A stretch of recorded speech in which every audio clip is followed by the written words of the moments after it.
ശബരിമല സ്വർണ്ണക്കൊള്ളക്കേസിലെ മുഖ്യപ്രതി ഉണ്ണികൃഷ്ണൻ പോറ്റിയുടെ സുഹൃത്തും SITക്ക് മുന്നിൽ അനന്ത സുബ്രഹ്മണ്യത്തെ അന്വേഷണ സംഘം ഇപ്പോൾ ചോദ്യം ചെയ്യുകയാണ്. അന്വേഷണ വിവരങ്ങളുമായിട്ട് ഒപ്പം അമൽ തേനമ്പറമ്പിലുണ്ട്. ആദ്യം അനന്തിലേക്ക്. അനന്തൻ, വളരെ നിർണായകമായ ഒരു ഘട്ടത്തിലേക്ക് എത്തിയിരിക്കുന്നു. ഈ സ്വർണ്ണപ്പാളികൾ കൊണ്ടുപോയ ആൾ ഇപ്പോൾ അന്വേഷണ സംഘത്തിന് മുന്നിൽ എത്തിയിരിക്കുകയാണ്.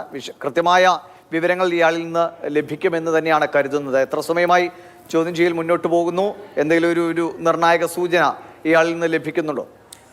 ദിവിഷ്, ഇന്ന് രാവിലെ മുതൽ SIT പ്രവർത്തിക്കുന്ന ഈഞ്ചക്കലിലെ ക്രൈംബ്രാഞ്ച് ഓഫീസിൽ അനന്തസുബ്രഹ്മണ്യമുണ്ട്. അനന്തസുബ്രഹ്മണ്യം ഈ കേസിലെ പ്രധാന പ്രതി, ഇപ്പോൾ കസ്റ്റഡിയിൽ കഴിയുന്ന ഉണ്ണികൃഷ്ണൻ പോറ്റിയുടെ അടുത്ത സുഹൃത്താണ്. മാത്രമല്ല 2019 ദ്വാരപാലക ശില്പങ്ങളിലെ പാളികൾ ജൂലൈയിൽ 2019 ജൂലൈയിൽ സന്നിധാനത്ത് നിന്ന് ഏറ്റെടുത്ത് ബംഗളൂരുവിലേക്ക് കൊണ്ടുപോയ വ്യക്തിയാണ്.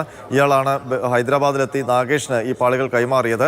അപ്പോൾ ഉണ്ണികൃഷ്ണൻ പോറ്റിയുമായി ബന്ധപ്പെട്ട ഒരുപാട് വിവരങ്ങൾ അറിയാവുന്ന വ്യക്തി കൂടിയാണ്. ഉണ്ണികൃഷ്ണൻ പോറ്റിക്ക് ശേഷം ഈ കേസിൽ ചോദ്യം ചെയ്യാൻ വിളിപ്പിക്കുന്ന രണ്ടാമത്തെ ആളാണ് അനന്തസുബ്രഹ്മണ്യം. അപ്പോൾ അനന്തസുബ്രഹ്മണ്യത്തെ രാവിലെ ഒറ്റയ്ക്ക് ചോദ്യം ചെയ്തു. അതിനുശേഷം ഉണ്ണികൃഷ്ണൻ പോറ്റിയുമായി ഒരുമിച്ചിരുത്തി ചോദ്യം ചെയ്തു. യഥാർത്ഥത്തിൽ ഈ തങ്ക പൊതിഞ്ഞ പാളികൾ അതെങ്ങോട്ട് പോയി എന്ന് വ്യക്തമായ ഉത്തരം നൽകാൻ കഴിയുന്ന വ്യക്തിയാണ്. മാത്രമല്ല നാഗേഷ് ആരാണ് എന്നൊക്കെ SITക്ക് വിവരങ്ങൾ നൽകാൻ പറ്റുന്ന ആളാണ്. ഏതായാലും ഉണ്ണികൃഷ്ണൻ പോറ്റിയുമായി ബന്ധപ്പെട്ട ഇടപാടുകളിലൊക്കെ അനന്തസുബ്രഹ്മണ്യത്തിൻ്റെ പേരും നേരത്തെ ഉയർന്നു കേട്ടിരുന്നു. അതുകൊണ്ട് തന്നെ ഈ കേസിൽ ഇയാൾ അറസ്റ്റിലാകാനുള്ള സാധ്യത കൂടുതലാണ്. മറ്റൊരു പ്രതിയായി മാറാനുള്ള സാധ്യതയും ഉണ്ട്.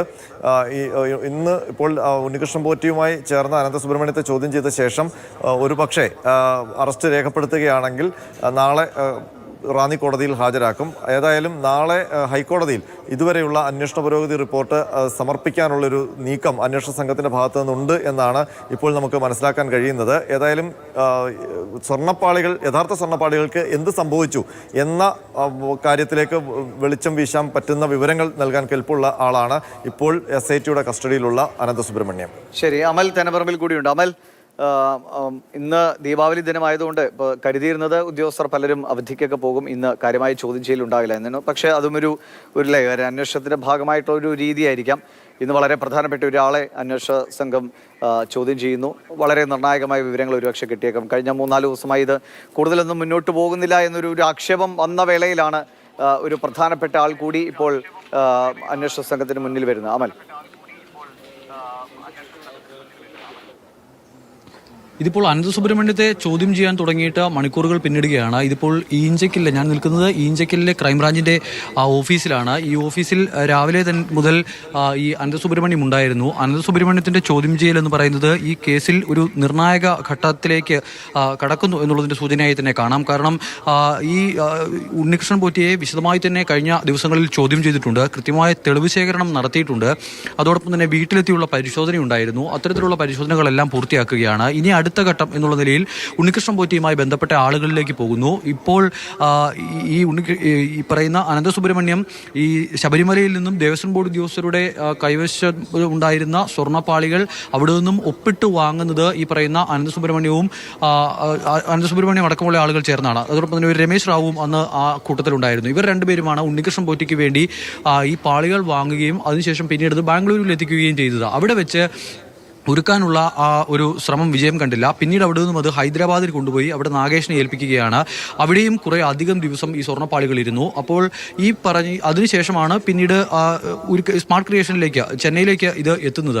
അപ്പോൾ അതിനിടയിലുള്ള സമയത്ത് ഈ സ്വർണ്ണപ്പാളികൾ എവിടെയെല്ലാം കൊണ്ടുപോയിട്ടുണ്ട്, എന്തെല്ലാം ചെയ്തിട്ടുണ്ട്, ജയറാമിൻ്റെ വീട്ടിലുണ്ടായതുപോലത്തെ പൂജകളൊക്കെ സമാനമായുള്ള പൂജകൾ മറ്റെവിടെയെങ്കിലുമൊക്കെ നടന്നിട്ടുണ്ടോ തുടങ്ങിയ വിവരങ്ങളെല്ലാം വിശദമായി തന്നെ അറിയാവുന്ന ഒരാളാണ്. അതിനാൽ തന്നെ അനന്തസുബ്രഹ്മണ്യത്തിൻ്റെ ചോദ്യം ചെയ്യൽ നിർണായകമായി മാറും. മറ്റുള്ള ആളുകളിലേക്ക് കടക്കുന്നതിന് മുൻപ് ഈ അനന്തസുബ്രഹ്മണ്യത്തിൻ്റെ ഭാഗത്തു നിന്നുമുള്ള വിവരങ്ങൾ പൂർണ്ണമായും ശേഖരിക്കുക.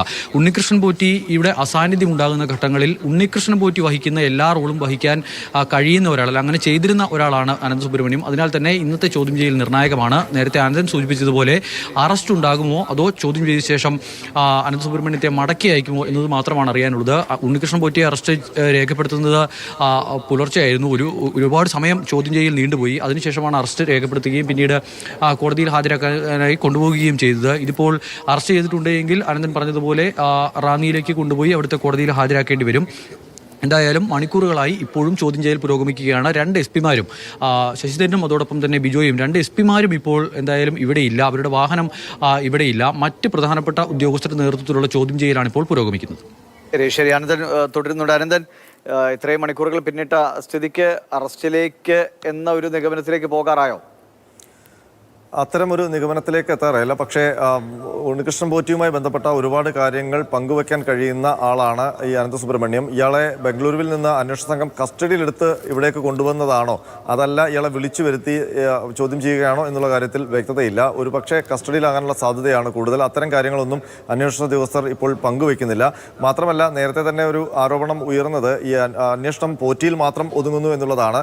ഈ അനന്തസുബ്രഹ്മണ്യത്തെയൊക്കെ വിളിക്കുമ്പോൾ അത് പോറ്റിയുടെ സുഹൃത്ത് വലയത്തിലുള്ള ബംഗളൂരുവിലെ ഈ ഗൂഢസംഘത്തിൽപ്പെട്ട ആൾക്കാർ, അപ്പോൾ അവർക്ക് അറിയാൻ പറ്റും എങ്ങനെയാണ് ഈ സ്വർണ്ണപ്പാളികളിൽ എന്താ സംഭവിച്ചതെന്നുള്ളത്. പ്രത്യേകിച്ച് നാഗേഷിന്റെ പക്കൽ 39 ദിവസം യഥാർത്ഥ സ്വർണ്ണപ്പാളികൾ 2019 ഇരുന്നത് എന്തിനു വേണ്ടി?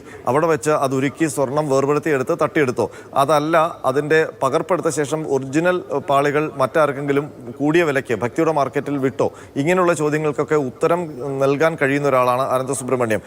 മറിച്ച് മറ്റൊരു ആരോപണം നിലനിൽക്കുന്നത് ഇതേ കേസിൽ രണ്ടാം പ്രതി മുതൽ താഴോട്ടുള്ള 10 പേരും ദേവസ്വം ഉദ്യോഗസ്ഥരാണ്. അവരെ ഇപ്പോഴും പുറത്തു നിർത്തിയിരിക്കുകയാണ്. അവരെ ഇതുവരെ ചോദ്യം ചെയ്തിട്ടില്ല, അവരെ അറസ്റ്റ് ചെയ്തിട്ടില്ല. അവർക്ക് രാഷ്ട്രീയ സ്വാധീനമുള്ള വ്യക്തികളാണ്, അവർക്ക് സാമുദായിക സ്വാധീനമുള്ളവരാണ്, അവർക്ക് ദേവസ്വം ബോർഡിൽ തന്നെ സ്വാധീനമുള്ളവരാണ്. അപ്പോൾ പ്രധാനപ്പെട്ട രേഖകളിൽ കൃത്രിമത്വം ഉണ്ടാക്കാനും സാക്ഷികളെ സ്വാധീനിക്കാനും തെളിവുകൾ നശിപ്പിക്കാനും ഒക്കെ കെൽപ്പുള്ളവരാണ്. അങ്ങനെയുള്ളവരെയാണ് സാധാരണ കേസുകളിൽ അറസ്റ്റ് ചെയ്ത് ജാമ്യം നൽകാതെ സൂക്ഷിക്കുന്നത്. അപ്പോൾ ഈ ദേവസ്വം ഉദ്യോഗസ്ഥർക്ക് ഒരു പ്രിവിലേജ് ലഭിക്കുന്നുണ്ടോ എന്നുള്ളൊരു സംശയം ഉയരുമ്പോൾ സാധാരണഗതിയിൽ ഇപ്പോൾ മുരാരി ബാബു അടക്കമുള്ള ദേവസ്വം ഉദ്യോഗസ്ഥരെ വിളിക്കുമ്പോൾ അവരുടെ മൊഴികളിൽ നിന്ന് മുകളിലേക്ക് കാര്യങ്ങൾ പോകേണ്ടി വരും, അന്വേഷണം പോകേണ്ടി വരും. അപ്പോൾ ഒരു സംരക്ഷണ കവചം അവിടെ തീർത്തുകൊണ്ട് ഉണ്ണികൃഷ്ണൻ പോറ്റിയിലേക്ക് ഇതിൻ്റെ പൂർണ്ണമായ അന്വേഷണം ഒതുങ്ങുന്നുണ്ടോ എന്നുള്ളൊരു സംശയം പ്രതിപക്ഷം അടക്കം ഉന്നയിച്ചിട്ടുണ്ട്. ഇതൊരു കോടതിയുടെ നിരീക്ഷണത്തിൽ കോടതി നിശ്ചയിച്ച ഒരു അന്വേഷണ സംഘമാണ്. അപ്പോൾ അത്തരം സംശയങ്ങൾക്ക് ഇട നൽകാത്ത രീതിയിൽ വേണം അന്വേഷണം എന്നുള്ള കാര്യം ഉറപ്പാണ്. അങ്ങനെ വരുമ്പോൾ ഇത്തരം സംശയങ്ങൾക്ക് ഇട നൽകാത്ത രീതിയിൽ ദേവസ്വം ഉദ്യോഗസ്ഥരെയൊക്കെ ചോദ്യം ചെയ്തുകൊണ്ട് അന്വേഷണം നടത്തുമ്പോൾ അത്തരം സംശയങ്ങൾ ഉയരാതിരിക്കുകയും കുറച്ചുകൂടി സുതാര്യമാണ് അന്വേഷണമെന്ന് തോന്നുകയും ചെയ്യും. ഏതായാലും അന്വേഷണ സംഘത്തിന് ഇനിയും ദിവസങ്ങൾ ഉണ്ട്. 1 മാസത്തിനുള്ളിൽ റിപ്പോർട്ട് നൽകിയാൽ മതി. ഉണ്ണികൃഷ്ണൻ പോറ്റി 14 ദിവസത്തെ കസ്റ്റഡിയിലാണ്. 4 ദിവസം മാത്രമേ കഴിഞ്ഞിട്ടുള്ളൂ. ഇനി 10 ദിവസം കൂടിയുണ്ട്. അതിനിടയിൽ ഒരുപാട് ആൾക്കാർ ഈഞ്ചക്കലിലെ ഈ ക്രൈംബ്രാഞ്ച് ഓഫീസിലേക്ക് വരാനുണ്ട്. അതിനിടയിൽ എവിടെയാണ് യഥാർത്ഥ പാളി, ആ പാളിക്ക് എന്ത് സംഭവിച്ചു, തട്ടിയെടുത്ത സ്വർണം എന്ത് ചെയ്തു എന്നുള്ള ഉത്തരങ്ങളാണ് അയ്യപ്പ ഭക്തർ പ്രതീക്ഷിക്കുന്നത്. ശരിയാണ്. അനന്തകൃഷ്ണൻ അമൽ തേനമ്പറമ്പിലാണ് വിവരങ്ങൾ നൽകിയത്. ഈഞ്ചക്കലെ ക്രൈംബ്രാഞ്ച് ഓഫീസിൽ ഇപ്പോൾ ഉണ്ണികൃഷ്ണൻ പോറ്റിയുടെ അടുത്ത സുഹൃത്തായ അനന്തസുബ്രഹ്മണ്യം ഏറെ മണിക്കൂറുകളായി അന്വേഷണ സംഘത്തിന്റെ ചോദ്യങ്ങൾക്ക് മുന്നിലാണ്.